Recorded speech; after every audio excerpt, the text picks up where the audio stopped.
Unacademy. Let's crack it. Hello दोस्तों, विज्ञान एवं तकनीक की एनसीईआरटी की श्रृंखला में एक बार फिर से आप सभी का बहुत बहुत स्वागत है। बीच में कुछ अंतराल रहा जहां पर हमारी मुलाकात नहीं हो पाई, क्योंकि हम कुछ स्पेशल क्लासेस ले रहे थे आपके लिए एप्लीकेशन के माध्यम से, जहां आप जुड़ करके सीधे कोई भी सवाल पूछ सकते थे। और इस प्रक्रिया को हमने जो आजमाया है लगभग बहुत सफल प्रयोग रहा है। कई सारे लर्नर्स जो वहां पर जुड़ करके अपने डाउट्स नहीं पूछ पाते थे यहाँ, वहां उन्होंने पूछे हैं।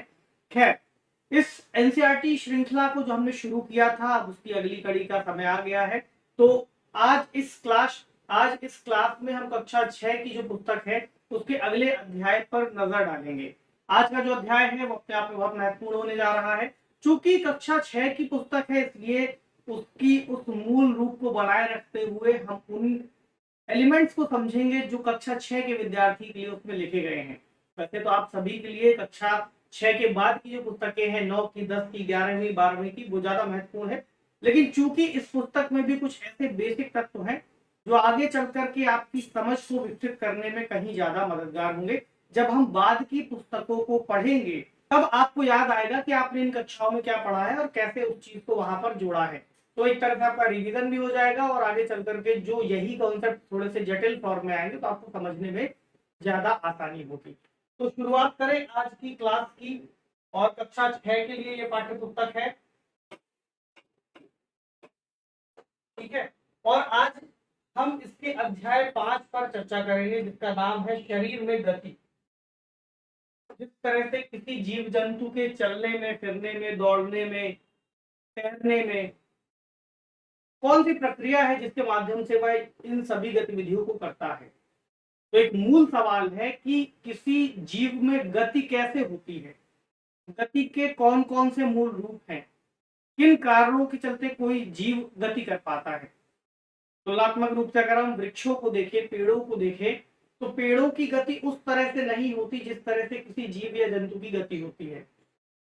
तो ऐसी बहुत सारी इंटरेस्टिंग बातें हैं इस पुस्तक में जो आज आप जानेंगे।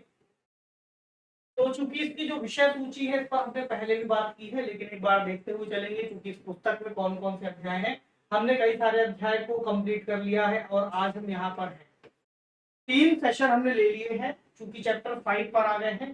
कुछ ऐसे अध्याय और कुछ ऐसे बिंदु हैं जो हमने छोड़ दिए हैं, जो ज्यादा महत्वपूर्ण नहीं थे, क्योंकि जल्दी से आपको भी कवर करना है। आपको कक्षा 6 का एग्जाम नहीं देना, बल्कि आपको इस पुस्तक से उन मूल तत्वों को उठा लेना है जो आगे की क्लासेस को समझते हुए परीक्षा के लिए आपको तैयार करेगी और उन बेसिक अवधारणाओं को क्लियर करेगी जिसमें कई बार विद्यार्थी फंस जाते हैं या उन मूल सवालों का उत्तर देने में सक्षम नहीं हो पाते, जो बहुत बेसिक होता है, या गलती हो जाती है, कोई भी स्थिति बन सकती है ना?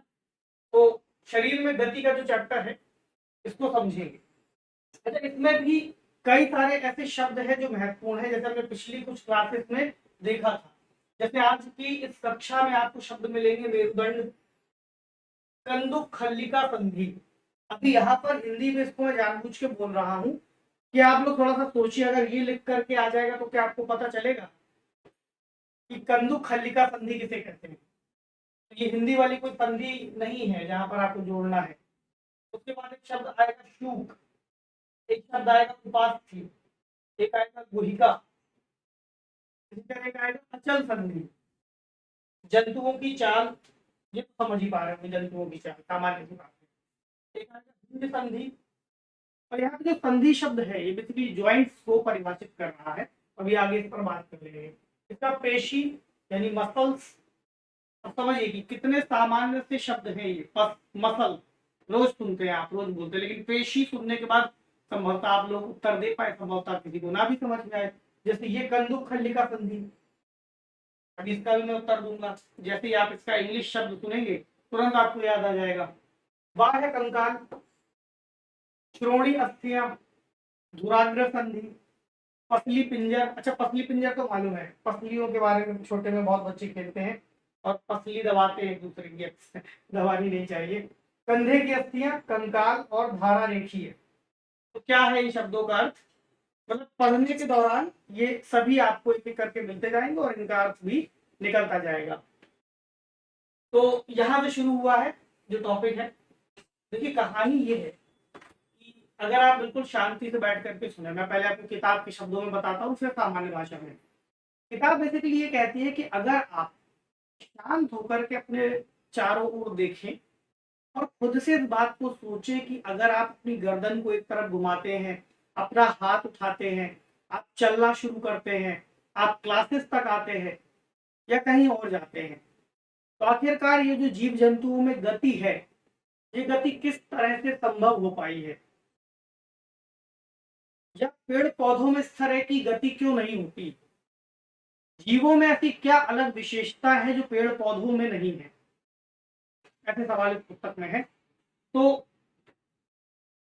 शरीर में गति तो होती है क्योंकि आप सजीव हैं, और शरीर में गति के जो मूल भाग माने गए हैं या मूल कारक माने गए हैं, उसमें आपकी हड्डियों का या कहीं अस्थियों का बहुत ज्यादा रोल है। इन अस्थियों के बाद पेशियों का रोल है। और चूंकि अगर आप सोचिए किसी व्यक्ति के शरीर में जो अस्थियां हैं, बोन्स हैं, वो पूरा एक प्रॉपर स्ट्रक्चर होता तो क्या आप चल पाते? जी नहीं, आप तब भी नहीं चल पाते। चलने के लिए या मूवमेंट्स के लिए उसमें कई सारे जॉइंट्स हैं, जिन जॉइंट्स की मदद से कोई भी जंतु गति कर पाता है। पर इन्हीं जॉइंट्स को अलग अलग स्तर पर बांटा गया है, जिसके बारे में इस पुस्तक में हम पढ़ेंगे अभी। जॉइंट्स अभी देखिएगा कौन कौन से, और आप ये भी एक तालिका मतलब बना सकते हैं। वैसे तो देखिए कई सारे कार्यकलाप इसमें दिए जाते हैं, लेकिन वो बेसिकली बच्चों के लिए है कि आप बच्चे उस तरह से सीख सके। आप उस पुस्तक को जब पढ़ेंगे तो उसका उद्देश्य समझिए कि किसको टारगेट है, इसकी टारगेटेड ऑडियंस कौन है, छोटे बच्चे हैं, तो उनको ऐसी जानबूझ के वर्क दिए जाते हैं कि आपस में बातचीत करें, आपस में चीजों को समझें, ऐसे ग्रुप्स बना करके काम करें, जीवों को देखें, गाय बैल भैंस बकरी मछली सांप पक्षी, उन्हें अंतर समझ में आता है। लेकिन आपको कितना समझना है, आपको उन मुख्य बिंदुओं को ध्यान में रखना है। तो बूझो का एक सवाल है कि पौधों की गति को लेकर वह आश्चर्यचकित है। उसे पता है कि पौधे एक स्थान से दूसरे स्थान तक गति नहीं कर सकते, लेकिन बहरहाल उसको ये जरूर पता है कि वो किसी दूसरे तरह की गति को प्रदर्शित करते हैं, मतलब उनकी वृद्धि होती है। और सजीव अपने आप में, सजीव में जो जीव जंतु है जो गति कर सकते हैं, वो थोड़ी अलग तरह से गति करते हैं और एक स्थान से दूसरे स्थान तक जा सकते हैं। तो पहला जो शब्द जटिल आपको मिला था वो था कंदुक खल्लिका संधि। इसको इंग्लिश में पढ़िए बॉल एंड सॉकेट जॉइंट्स। अब आपको क्लियर हो जाएगा। तो हमारे शरीर में कई सारे ज्वाइंट्स हैं और सब ज्वाइंट्स में अलग अलग तरह की विशेषताएं हैं।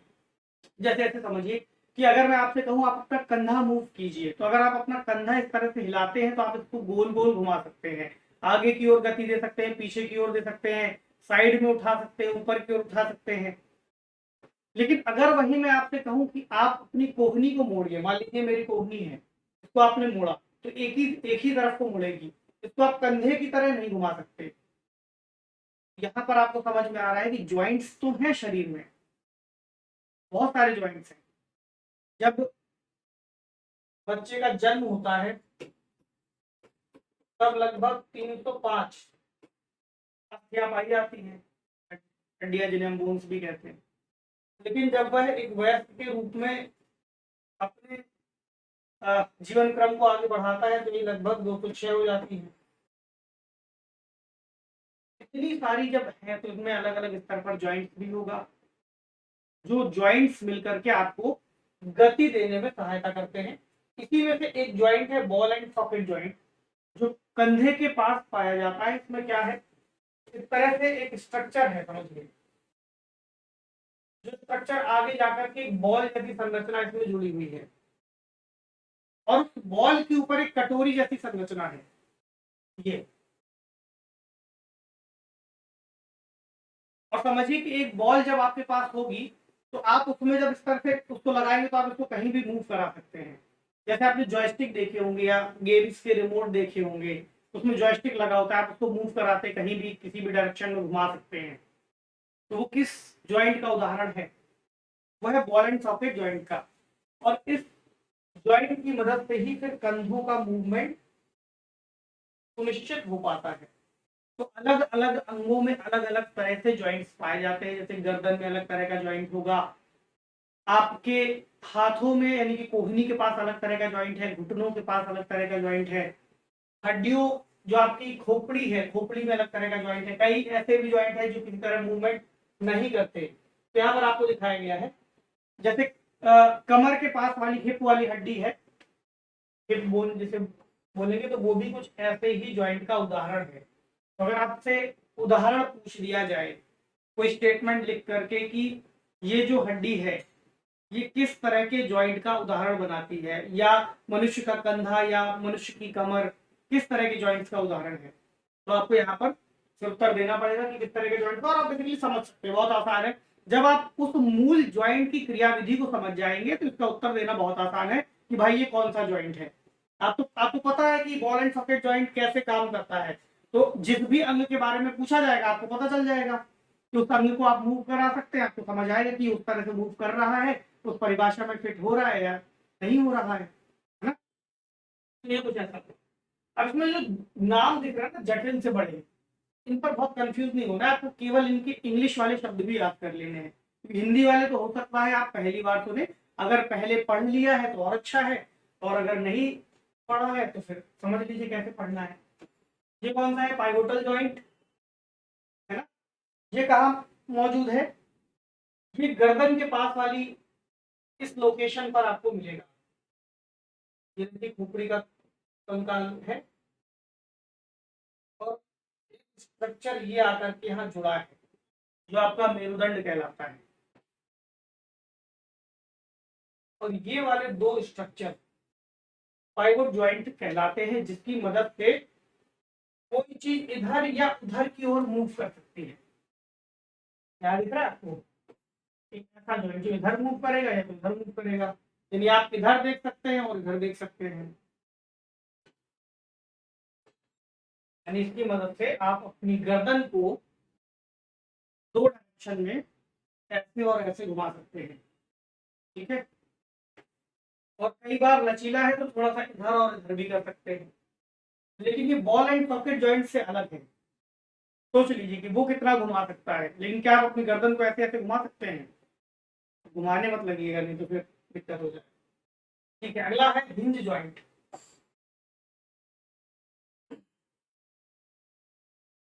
हमारी जो कोहनियों का जॉइंट है, ठीक है, और एंकल वाला जॉइंट है, वो आपको हिंज जॉइंट का उदाहरण के रूप में दिखाई देगा। अब ये जो मूल हड्डी है, रेडियस और अल्ना का जो जॉइंट है, ये जो यहाँ जुड़ेगा ये है हिंज।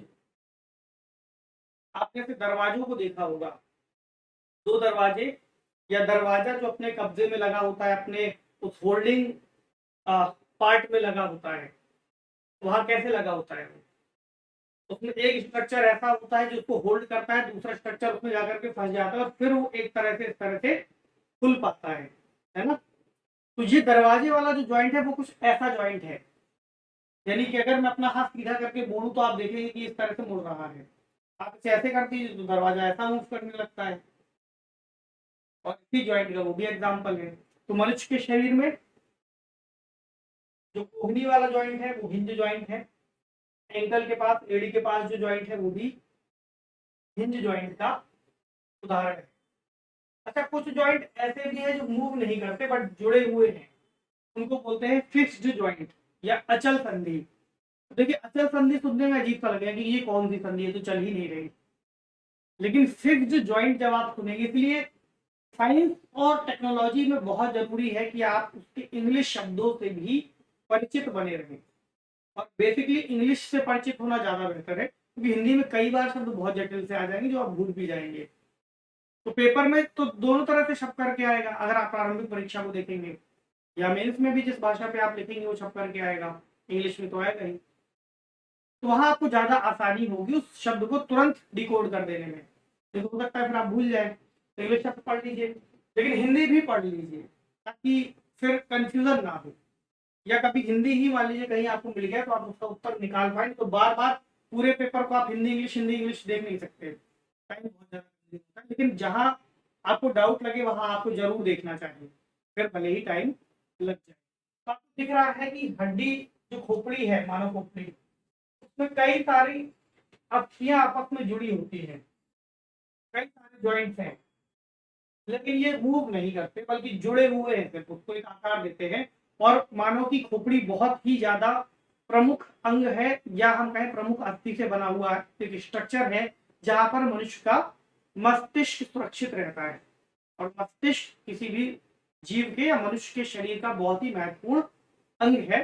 तो ये जो जॉइंट्स है, इसके अंदर जब वह स्ट्रक्चर सुरक्षित होगा तो इसको एक सुरक्षा प्रदान करेगा, है ना। ठीक। तो यहाँ पर एक बार जल्दी से आप चाहें इसको देख सकते हैं फिर से। स्लाइडिंग, ठीक है, पाइवोट, जबड़े वाला।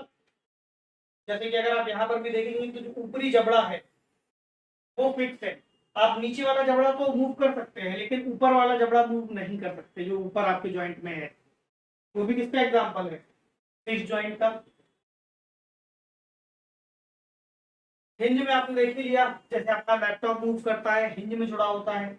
बॉल एंड सॉकेट आपने समझ लिया कि वो पूरी तरह से एक जॉयस्टिक जैसी संरचना है, जिसको आप किसी भी डायरेक्शन में मूव करा सकते हैं। मतलब किसी भी डायरेक्शन ऐसे नहीं एकदम उल्टा घुमा करके ले आएंगे, 360 नहीं बनाना है, मूव हो जाएगा जॉयस्टिक की तरह। और आप अपना शोल्डर करके देख लीजिए इसी तरह।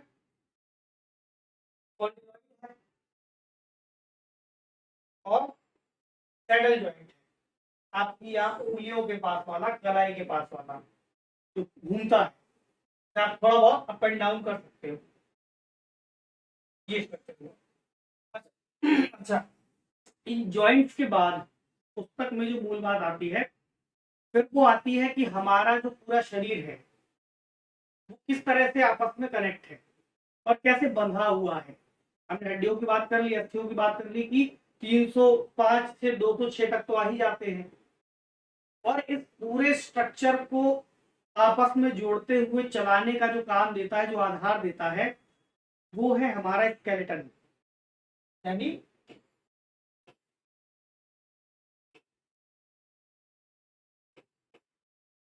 कंकाल तंत्र। तो आपको कैसे पता कि भाई कंकाल इस तरह का होता है? ऊपर से तो देखिए तो नहीं पता चलेगा। अभी के समय ये मूल प्रश्न है समझने के लिए कि भाई कैसे पता चलता है। तो आप लोगों ने एक्सरे देखा होगा, जब कभी चोट लग जाती है तो डॉक्टर बोलता है कि आपको एक्सरे करा लेना चाहिए। तो एक्सरे के समय इस तरह से हम अंदर की अस्थियों को देख पाते हैं, और हमें ये पता चलता है कि उसमें कहाँ कहाँ पर ज्वाइंट्स हैं, जो नेचुरल ज्वाइंट्स हैं, और कितने ज्वाइंट्स हैं और कैसे वो मूव करते हैं। तो एक्सरे में हमें ये जानकारी मिल जाती है। इसी तरह अगर आप हाथ को देखेंगे नीचे साइड से ऊपर साइड से, तो आपको समझ में आएगा कि इसमें बहुत सारी अस्थियां आपस में जुड़ी हुई है, फिर वो पूरा पार्ट मिलकर के मूव करता है। अभी देखिए जो फिजियोलॉजी वाला पार्ट है उन्होंने इसको मूवमेंट से जोड़ करके बताया है। फिजियोलॉजी में भी हम और भी चीजें बाद में विस्तार से पढ़ेंगे, पूरे सिस्टम के अलग अलग अंगों के जो कार्य है उनको समझेंगे, और बाकी पूरा फंक्शन समझते हुए एक एक अंग को अलग से जानेंगे बाद की क्लासेस में। इस कक्षा में क्या है, मूवमेंट के टॉपिक में उन्होंने पूरी बात को समझाने के लिए फिर इस तरह से चीजों को बाइफरकेट कर दिया है। तो स्केलेटन के बारे में हमको जानकारी मिल जाती है कि कैसे यह निर्मित है और कैसे हमें गति देने में, हमारे स्ट्रक्चर को व्यवस्थित रखने में, अंगों को अपने भीतर सुरक्षा देने में ये काम करता है ना। तो ये कुछ इस तरह से हुआ। अब इसमें जब आप एक एक करके देखते हैं और आगे बढ़ते हैं, तो अगला जो स्ट्रक्चर आता है वो ये वाला आएगा। इसको बोलते हैं पसली पिंजर, है ना। और इसमें दोनों ओर लगभग लगभग क्या 12 जो है वो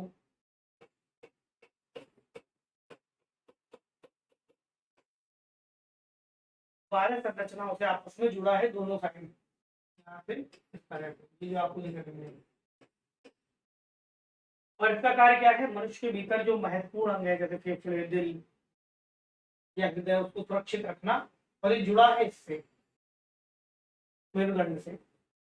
तो अगर इस पिंजर के बाद मेरुदंड की बात करें तो अगर आपसे कहा जाए कि आप सीधे खड़े होकर के झुकिए आगे की ओर और अपने हाथ से बिना घुटनों को मोड़े अपने पैर के नाखूनों को आपको छूना है, तो आप छू पाएंगे।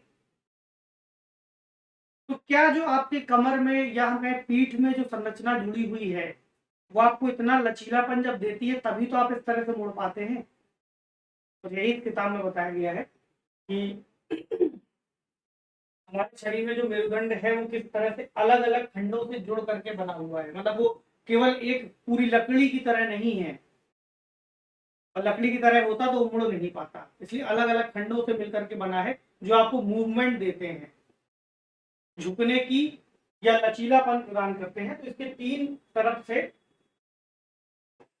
को दिखाया गया है। ये साइड का व्यू है जहां पर इसकी संरचना कुछ इस तरह से है, जो गले गर्दन के ऊपरी हिस्से तक जाती है और ये हिस्सा कमर के नीचे तक जाता है। अब इसमें जब आप आगे बढ़ते हैं तो आपको कंधे की, यहाँ से नहीं है, कंधे की जो हड्डियां हैं वो दिखाई देती हैं। शोल्डर पर आपने देखा होगा आगे साइड पर अस्थियां हैं, तो ये भी आपको सहारा देती हैं, स्ट्रक्चर को आपस में बांधे रखती हैं और किसी वजन को उठाने में या रखने में आपकी मदद करती है। तो ये भी अपने आप में महत्वपूर्ण है। उसके बाद एक और हिस्सा आएगा जो कुछ बकेट जैसी संरचना है जो आपको दिखाई देगी, जिसमें आपका मेरुदंड आकर के जुड़ता है। इसी की मदद से आप बैठ पाते हैं।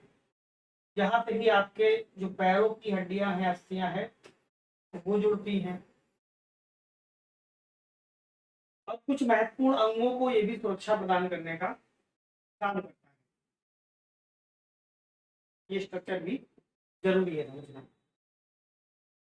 अगला है इसमें मानव खोपड़ी। इसमें यहाँ पर आपको पिछली बार पता चला था कौन सा ज्वाइंट है, यहाँ फिक्स्ड ज्वाइंट यानी अचल संधि लिखा हुआ था, उसको बीच बीच में रिवाइज भी करते रहेंगे। इसका काम हमने पीछे देख लिया। हमारे शरीर के कुछ महत्वपूर्ण अंगों को सुरक्षा देना। तो यहाँ पर आंख होंगी, यहाँ मस्तिष्क होगा, इसके भीतर इसमें भी कई तरह से इसको जोड़ करके बनाया जाता है, निर्मित होता है प्राकृतिक रूप से, हम तो क्या ही बनाते हैं कुछ ऐसे, ठीक है। और ये निचला हिस्सा है हमारा जबड़ा, यहाँ सुरक्षित है, हम बोल सकते हैं, भोजन यहाँ से ग्रहण कर सकते हैं, दांतों के माध्यम से उसको चबा सकते हैं। अगर ये आगे का पार्ट आएगा जब हम अंगों के बारे में अलग अलग पढ़ेंगे, अभी केवल मूवमेंट के लिए है, इसलिए एकदम बाहरी एकदम सतही स्तर पर जानकारी है। इसके अलावा अगर हम अस्थियों की बात समझ चुके हैं तो उसमें एक शब्द और आता है, उपास्थि बोलते हैं उसे। अस्थि यानी बोन, उपास्थि यानी कार्टिलेज। तो कंकाल के कुछ अतिरिक्त अंग भी हैं जो हड्डियों जितने कठोर तो नहीं है, है ना, हड्डी जैसे नहीं है, जैसे हड्डियां बहुत कठोर हैं, लेकिन अगर आप अपने कान के ऊपरी हिस्से को छूते हैं तो वो आपको इतना कठोर नहीं दिखाई देता जैसे ये वाला हिस्सा है।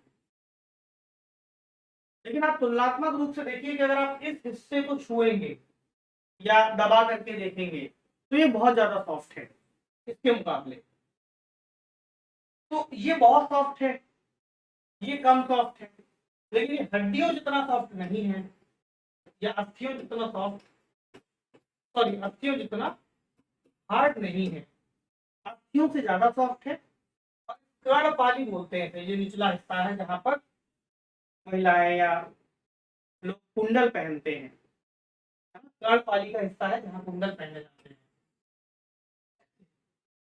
इसके ऊपर वाले हिस्से में भी कई बार लोग पहन लेते हैं शौकिया तौर पर, तो वो जो हिस्सा है वो उपास्थि है, बाकी अस्थि है, ठीक है। तो मोड़ सकते हैं, और शरीर के कई सारे जॉइंट्स में अलग अलग हिस्सों में उपास्थियां पाई जाती है, केवल एक ही हिस्सा नहीं है कान का, और भी है। जॉइंट्स जितने ज्यादा होते जाएंगे वहां पर उपास्थियों की जो संख्या है, मात्रा है, वो भी बढ़ती जाएगी। अब पेशियों के कार्य की बात भी आती है। पेशियां किस तरह से कार्य करती हैं? पेशियां यानी मसल्स। आप अपने हाथ को अगर सीधा रखेंगे और वापस से मोड़ करके कंधे तक लाएंगे तो आपको कुछ खिंचाव महसूस होगा। और ये जो खिंचाव है, जैसे ही इसमें संकुचन लगता है, जैसे आप इस हाथ को टर्न करिए और ये इस तरफ की ओर आएगा, जैसे यहाँ आ गया है, तो आपको दिखेगा कि ये जो अस्थियों का फैलाव है और खिंचाव है, आप अपने हाथ को आगे की ओर मूव कर सकते हैं और वापस से खींच सकते हैं। यहाँ पर मस्कुलर सिस्टम या पेशी तंत्र बहुत ज्यादा उपयोगी है और उसकी मदद से ही आपका हाथ आगे की ओर आपकी ओर मूव कर सकता है। ये ऐसे है।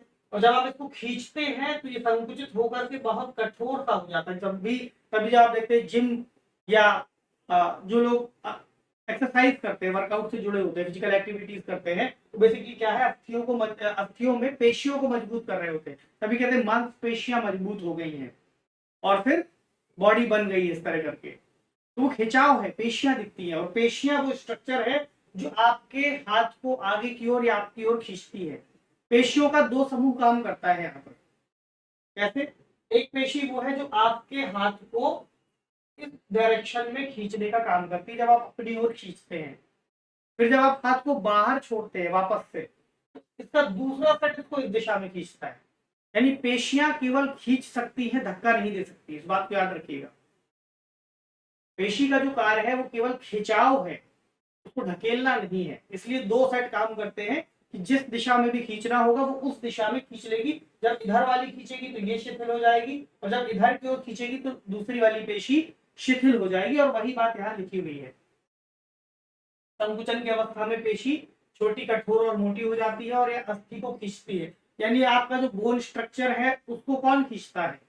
आपके हैंड का जो मूवमेंट है, अगर आपको इस तरह से करना है तो कैसे हुआ? ये दो हड्डियां ज्वाइंट है, यहाँ पर आपको ज्वाइंट मिल गया, आपको ज्वाइंट का पता चल गया कौन सा है। ये खिंचाव है, ये किसकी मदद से होता है? पेशी की मदद से। किसी अस्थि को गति प्रदान करने के लिए दो पेशियां संयुक्त रूप से कार्य करती हैं। एक सिकुड़ती है और दूसरी उस वक्त शिथिल हो जाती है। इसी तरह की विपरीत दिशा में जब जाना हो तो उसी तरह से बदल जाता है, दूसरी शिथिल हो जाती है। धक्का नहीं देगी, सिर्फ खींचेगी, ये इसकी विशेषता है। अब कुछ जंतुओं में अलग अलग स्तर पर गति की बात है, जैसे केचुए में, घोंगे में, सर्प में, मछली में, पक्षियों में। उनके स्ट्रक्चर में तो अंतर है ही, गतियों में भी आपको अंतर दिखाई देगा। जैसे देखिए केचुआ, केचुए को अगर आप ध्यान से देखेंगे तो उसका पूरा शरीर आपको ऐसा लगेगा जैसे छल्लों को जोड़ करके बनाया गया। ठीक है? इसके शरीर की विशेषता यह है कि इसमें अस्थियां नहीं पाई जाती, यानी बोन्स नहीं है, या कहें पेशियां मौजूद हैं। तो ये अपने शरीर को इस तरफ से, जिस तरफ से चल रहा होगा, यहाँ से चल रहा है तो थोड़ी देर के लिए यहाँ की पेशियों को टाइट करेगा, आगे की ओर बढ़ेगा, पीछे की पेशियां ढीली कर देगा, फिर थोड़ी देर बाद आगे की पेशियों को ढीला छोड़ेगा, पीछे की पेशियों को टाइट करके आगे की ओर बढ़ेगा। तो एक गति उससे मिल जाती है। कुछ ऐसे ऐसे ऐसे ऐसे रेंगता हुआ था चलता है केचुआ, और फिर मिट्टी में घुस जाता है। और चलते हुए उसके सामने जो मिट्टी आती है उसको खा लेता है, और उसमें से जो पचाने लायक सामग्री होगी उसको पचा करके बाकी फिर निकाल देगा। इसीलिए कहते हैं कि केचुआ जब मिट्टी में होता है तो मिट्टी की उर्वरकता बढ़ जाती है। तो ये तो हुई केचुए की गति। अगला अगर आप देखें घोंघा, तो घोंघा केचुए से अलग है।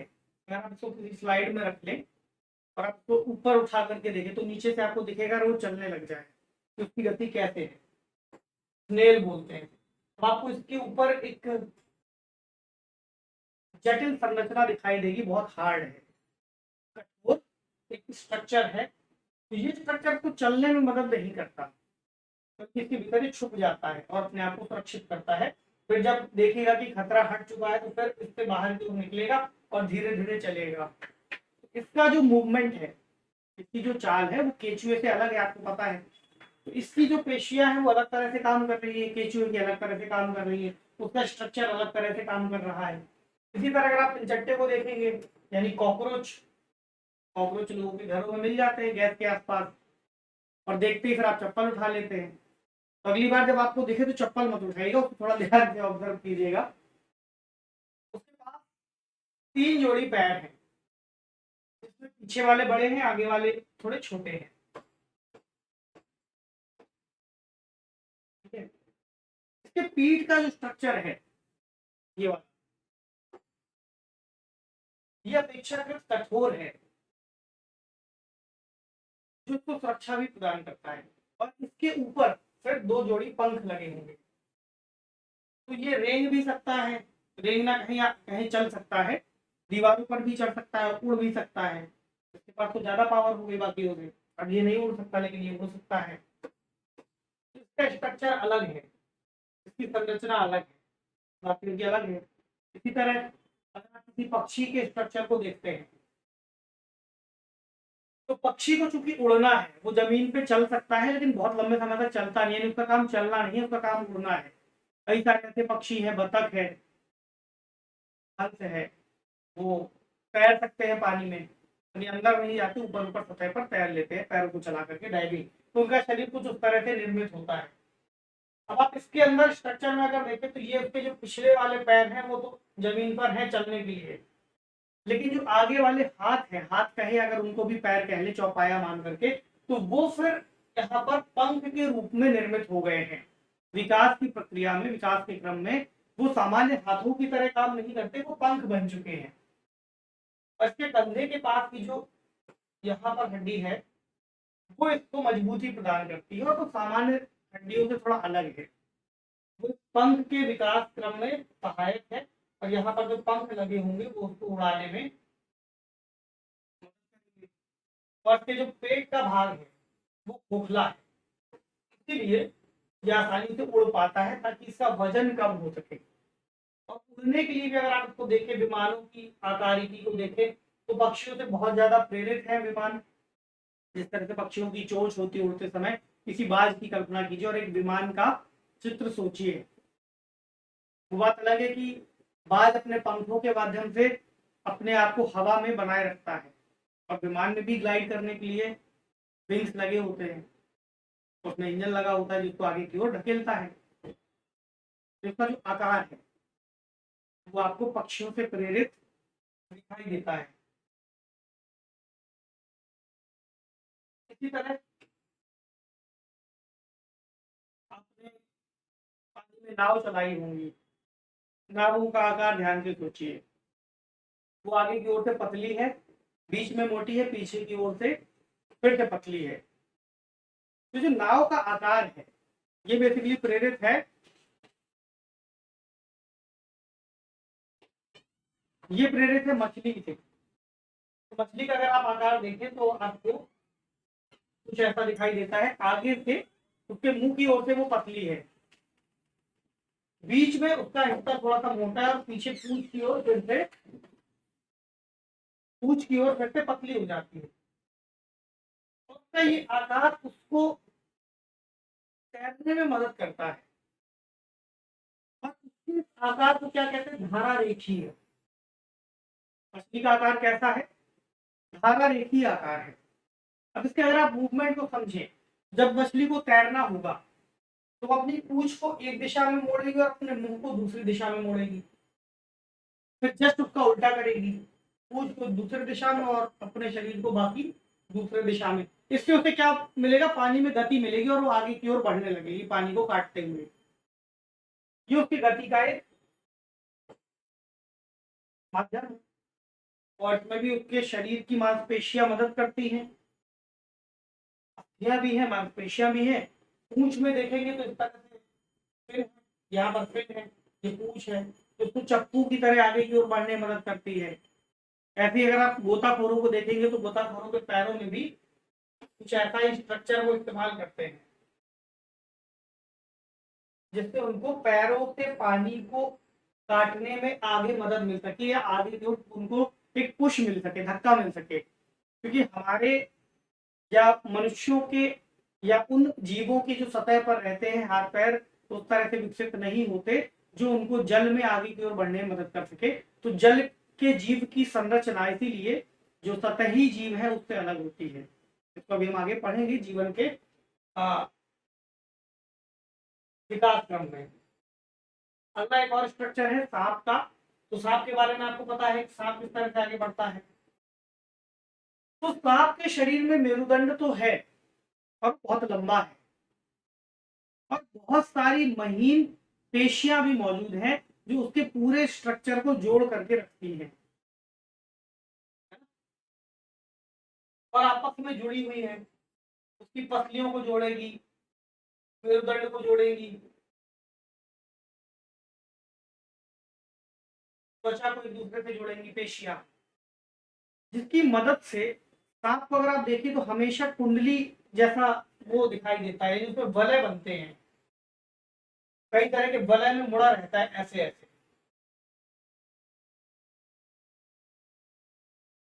और उसका हर एक वलय, मान लीजिए ये वलय है तो उसको इस दिशा में मूव करेगा, ये इस दिशा में मूव करेगा, ये इस दिशा में मूव करेगा। एक तरह से उसके पूरे शरीर को धक्का देता है। तो बहुत सारे पैर नहीं है और इसके माध्यम से उसका शरीर गति करता है। इसलिए सांप आपको हमेशा रेंगता हुआ दिखाई देता है। सीधा सीधा सांप कभी नहीं चल पाएगा क्योंकि उसके शरीर को पुश कैसे मिलेगा जब वो अपने आप को वलयाकार करेगा। तो इस तरह की जीव में इस तरह से गति होती है। तो पूरे जीवन के क्रम में, जीवन के अलग अलग विकास खंडों में आपको गतियों का भी अलग अलग स्वरूप दिखाई देगा। अरस्तु ने अपनी किताब में भी इस तरह के बहुत सारे सवाल उठाए थे। अरस्तु ने पूछा था कि जीवन सबका अलग अलग क्यों है, हमारे हाथों की संरचना पैरों की संरचना से अलग क्यों होती है, किसी जानवर की संरचना, किसी मवेशी की संरचना दूसरे से अलग क्यों होती है, किसी उड़ने वाले जीव की संरचना अलग क्यों होती है, उसके पंख क्यों होते हैं, हमारे क्यों नहीं होते, मछली किस तरह से तैरती है। तो ये बेसिकली वो समय था जब विज्ञान ने इतनी तरक्की नहीं की थी, तब हम धीरे धीरे चीजों को समझ रहे थे। आज तो बहुत सारी चीजें ऐसी हैं जो हमें सब पता होता है, लेकिन पता भी कैसे होता है इसका भी तो कोई छोर रहा होगा, कोई सिरा रहा होगा जहां से ये चीजें विकास क्रम के साथ विज्ञान को समझते हुए आज यहाँ तक पहुंची है। जैसे आइंस्टीन का एक बहुत महत्वपूर्ण कोट है, निबंध में उन्होंने लिखा था कि विज्ञान कुछ नहीं, दैनिक जीवन में हमारे द्वारा ऑब्जर्व किया गया ज्ञान का ही परिष्कृत रूप है। यानी हम अपने दैनिक जीवन में जिन चीजों को अपने आसपास देखते हैं, हम उन्हें ही सुव्यवस्थित ढंग से और परिष्कृत ढंग से परिभाषित करते हैं, उनका स्ट्रक्चर बनाते हैं, कारणों को तलाशते हैं और व्यवस्थित करते हैं, और यही विज्ञान है। यानी अगर कोई ये कह दे कि जितना आज हम जानते हैं वही अंतिम सत्य है, तो आइंस्टीन कहते हैं कि ये चीज सत्य नहीं है, क्योंकि हमारे जानने की सीमा भी है और हमारे द्वारा जिन चीजों का ज्ञान हासिल किया गया है वो ज्ञान उतना ही है जितना हमने अपने सेंसेस के माध्यम से समझा है, या जिस सेंस को हम नहीं जानते उसके बारे में अगर किसी अन्य उपकरणों के माध्यम से समझा है तो उपकरण भी हमने उसी तरह से डिजाइन किए जितना हम सोच सकते हैं, देख सकते हैं। इसलिए हमारा ज्ञान संपूर्ण हो नहीं सकता, वो विकसित होता रहेगा और विकास का क्रम इसी तरह से जारी रहेगा। ये बात आती है, इसी तरह से यहाँ पर भी जो पुस्तक है वो आपको इस बारे में जानकारी देती है। अगला इसमें योग के बारे में थोड़ी सी जानकारी दे दी गई है कि योग किस तरह से हमारे लिए काम का होता है। जैसे योग प्राचीन भारतीय परंपरा का एक अमूल्य उपहार है। संयुक्त राष्ट्र के भीतर 21 जून को अंतर्राष्ट्रीय योग दिवस घोषित किया गया है। तो योग के माध्यम से हमारे शरीर को स्फूर्ति मिलती है, हम अपने शरीर के भागों को गति देते हैं, अपने मेरुदंड को सीधा करते हैं। मेरुदंड के सीधे होने से हमें कई तरह की बीमारियों से बचाव मिलता है, हमारा शरीर फ्लेक्सिबल बना रहता है, शरीर में टाइटनेस नहीं आती, नहीं तो जड़ हो जाएगा एक दिन, मतलब कि इतना टाइट हो जाएगा, सख्त हो जाएगा, कई तरह की बीमारियां घेर लेंगी। इसलिए शरीर जितना लचीला होगा आपका शरीर उतना ही स्फूर्तिवान होगा, है ना। तो इन सभी चीजों में जैसे ऑस्टियोपोरोसिस हो सकता है, मांसपेशियां हमारी सक्रिय बनी रहती हैं, योग की बहुत ज्यादा भूमिका है। गति वाले विषय को इसीलिए योग से जोड़ा गया है। तो सारांश इस पुस्तक में दिया है, अंत में सभी पाठों में दिया है। अगर आपने जो टॉपिक है उसको मूल का समझ लिया है, जो वीडियो उसको देख लिया है, तो आप अंत में क्या कर सकते हैं, सारांश के थ्रू एक रिवीजन कर सकते हैं, क्विक रिवीजन। आगे भी अगर आपको कभी आवश्यकता पड़ेगी तो आप इस वीडियो में आकर के, आपको लग रहा है कुछ भूल रहे हैं आप, सारांश वाली क्लिप पर जाकर के जल्दी से इसको आप देख सकते हैं। सारांश क्या है? अस्थि और उपास्थि मानव कंकाल बनाते हैं। यह शरीर का पिंजर बनाता है और इसे एक आकृति भी देता है। कौन? अस्थि और उपास्थि। कंकाल चलने में सहायक है और आंतरिक अंगों की सुरक्षा करता है। वही बातें समराइज की गई है जो हमने यहाँ पर डिस्कस की थी। अगला, मानव कंकाल खोपड़ी, मेरुदंड, पसलियों, वक्ष की अस्थि, कंधे एवं श्रोणी मेखला तथा हाथ एवं पांव की अस्थियों से बनता है। मतलब ये सभी अंग अलग अलग खंडों में अगर देखें तो इस तरह से नाम उनके अलग अलग दिए गए हैं। जब जोड़ देंगे तो पूरा स्ट्रक्चर कंकाल कहलाएगा। पेशियों के जोड़े के एकांतर क्रम में सिकुड़ने एवं फैलने से अस्थियां गति करती हैं। हमने पढ़ लिया, पेशियों के जोड़े की वजह से वो सिकुड़ता है और फैलता है, जिसके माध्यम से हमारी अस्थियां या बोन्स गति करती हैं। दूसरा, अस्थियों के ज्वाइंट्स अनेक प्रकार के हैं, पर यह उस ज्वाइंट्स की प्रकृति एवं गति की दिशा पर निर्भर करता है। ठीक बात है। पक्षियों की दृढ़ पेशियां तथा हल्की अस्थियां मिलकर उन्हें उड़ने में सहायता करती हैं। ये पंखों को फड़फड़ाकर उड़ते हैं। उनका स्ट्रक्चर थोड़ा सा अलग है। मछली शरीर के दोनों ओर एकांतर क्रम में वलय बनाकर जल में तैरती है। अगर सांप का स्ट्रक्चर देखेंगे तो सांप अपने शरीर के दोनों ओर एकांतर क्रम में वलय बनाते हुए भूमि पर वलयाकार गति करता हुआ आगे की ओर फिसलता है, इसलिए सांप को कहते हैं सांप रेंगता है। बहुत सारी अस्थियां एवं उससे जुड़ी पेशियां शरीर को आगे की ओर धक्का देती हैं। तिलचट्टे की बात है, कॉकरोच की बात है, उसका शरीर एवं पैर कठोर आवरण से ढके हैं जो बाह्य कंकाल बनाता है। वक्ष की पेशियां 3 जोड़ी पैर और 2 जोड़ी पंखों से जुड़ी है और तिलचट्टे को चलने में और उड़ने में सहायता करती है। पूरा वही बातें हैं जो हमने डिस्कस की है, वही यहाँ पर लिखा हुआ है। शुभ जो शब्द आया था वो केचुए से जुड़ा है। केचुए में शरीर गति की पेशियों के बारी बारी से विस्तारण एवं संकुचन से होती है केचुए में गति, और शरीर की अधा सतह पर शुभ केचुए को भूमि पर पकड़ बनाने में सहायता करते हैं। रोम जैसी कुछ संरचनाएं होती हैं जो मिट्टी को पकड़ने में उसकी मदद करती है। ठीक है, चलिए अभ्यास के लिए इसमें बहुत सारे प्रश्न हैं, आपको घर में बैठकर इन्हें सॉल्व करना है। क्लासरूम में हम इन्हें सॉल्व करा लेंगे। तो अगर आप क्लासरूम से जुड़ना चाहते हैं तो आप हमारे मुखर्जी नगर सेंटर में जो हिंदी माध्यम का बैच चल रहा है उसको ज्वाइन कर सकते हैं, जहां पर विज्ञान एवं तकनीक की जो मूल अवधारणात्मक समझ है, जो एडवांस लेवल फीचर्स है, वो हम क्लासरूम में करेंगे। एनसीईआरटी का जो टॉपिक है आपको यहाँ मिल जाएगा। तो अगर आप क्लासरूम में आना चाहते हैं तो आपका स्वागत है, जल्दी से वहां पर इनरोल करा लीजिए, जहां पर आपको इस तरह के प्रश्न, इससे जुड़े अन्य एडवांस लेवल के क्वेश्चन जो यूपीएससी पकड़ करके चलेगा वो वहां मिल जाएंगे। देखिए एनसीईआरटी बेसिक समझ बनाने के लिए उपयोगी है, लेकिन एनसीईआरटी से खास तौर से विज्ञान वाले सेक्शन से सीधे प्रश्न बहुत कम आते हैं। कुछ और हो सकता है, पॉलिटी में आ सकते हैं, इकोनॉमी में कोई मूल अवधारणा है वो आ सकती है, लेकिन विज्ञान के सेक्शन में आपको केवल समझना है। उसमें ज्यादातर क्वेश्चन टेक्नोलॉजी से आते हैं, लेकिन जब आप मेंस का उत्तर लिखेंगे या कुछ और तकनीक के बारे में अगर आप पढ़ेंगे तो आपको बेसिक जानकारी यहाँ से मिलती है। इसका भी एडवांस लेवल है जो क्लासरूम में कवर किया जाना जरूरी होता है, वो हम वहाँ कवर करेंगे। तो रिक्त स्थान दिए हुए हैं। अस्थियों की संधियां शरीर को इस तरह सहायता करती है। अस्थियां एवं उपास्थियां संयुक्त रूप से शरीर का क्या बनाती हैं? कोहनी की अस्थियां किस ज्वाइंट से जुड़ी होती हैं? गति करते समय किसके संकुचन से अस्थियां खिंचती हैं? उसके बाद ट्रू एंड फॉल्स आ गए हैं। ये बहुत सिंपल है, कुछ नहीं करना, आपको नोट कर लेना है, एक एक पॉइंट्स में एक एक शब्दों में लिख लेना है। चाहे तो यहाँ पर ही सही गलत का आप टिक कर सकते हैं। जैसे सभी जंतुओं की गति एवं चलन बिल्कुल एक समान होता है, तो क्या होता है एक समान? आपने अभी थोड़ी देर पहले क्या पढ़ा है, आपको ही करना है। उपास्थि अस्थि की अपेक्षा कठोर होती है, तो इस तरह से अलग अलग सेक्शन में दे दिया है। अब कुछ मिलान दे दिए हैं, कॉलम 1 कॉलम 2 क्या दिया है? ऊपरी जबड़ा। अब आपको इधर बताना है क्या है? एक अचल संधि है कि हृदय की सुरक्षा करती है। जैसे मछलियां क्या है, उदाहरण एक ही होता है। पसलियां आप कहाँ पर ज्वाइंट होगा? घोंगा के लिए आप कहाँ पर ज्वाइंट करेंगे? बाह्य कंकाल होता है। तिलचट्टे को कहाँ पर ज्वाइंट करेंगे? शरीर पर पंख होते हैं। इसके बाद एक प्रश्न और है, चौथा, इसके आपको उत्तर देने हैं। जैसे कि कंदुखलिका संधि क्या है, सीधे आप बताना पड़ेगा। अब यहाँ पर उन शब्दों का चयन कीजिए जो हमने डिस्कस किए हैं। मतलब इस प्रश्न के उत्तर को लिखते समय आपको भाषा देनी है। बहुत सारे विद्यार्थी अक्सर फंस जाते हैं, सर उत्तर लिखना कैसे शुरू करेंगे? अच्छा उत्तर सर कैसे लिखेंगे, समझ में ही नहीं आता कहाँ से शुरू करें। अब जितना आपने यहाँ पढ़ लिया है विस्तार से आंख बंद करके सोच लीजिए, आपको जो उत्तर समझ में आए कि भाई बॉल एंड सॉकेट जॉइंट क्या होता है, उसका एक उदाहरण देते हुए आप लिख सकते हैं किस तरह से मूवमेंट कराता है, किस तरह से उपयोगी है, शरीर में कहाँ पाया जाता है। अगला, कपाल की कौन सी अस्थि गति करती है। और तीसरा, हमारी कोहनी पीछे की ओर क्यों नहीं मुड़ सकती, कौन सा जॉइंट पाया जाता है जिसको पीछे की ओर नहीं मुड़ने देता, या उसकी जो प्रक्रिया है वो इस तरह से डिजाइंड नहीं है।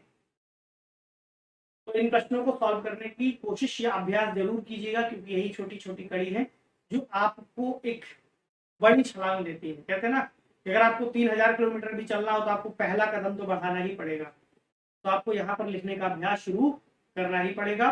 तो आज के सेशन को यही विराम देंगे, आपसे मिलेंगे अगले सेशन में इसकी अगली कक्षाओं के साथ, जहां पर अगले चैप्टर्स को कवर करेंगे। ऐसा भी कर सकते हैं हम, जहां पर लगेगा कि कोई चैप्टर ज्यादा विस्तार में नहीं है, वहां पर 2 चैप्टर को आपस में क्लब भी कर लेंगे, जिससे आपकी एक वीडियो में थोड़ा सा लंबी भले ही हो जाए, लेकिन वो जो पूरे क्लासेस हैं वो जल्दी से जल्दी कवर हो जाए। ठीक है, तो पढ़ते रहिए, अपना खूब सारा ख्याल रखिए, शुक्रिया।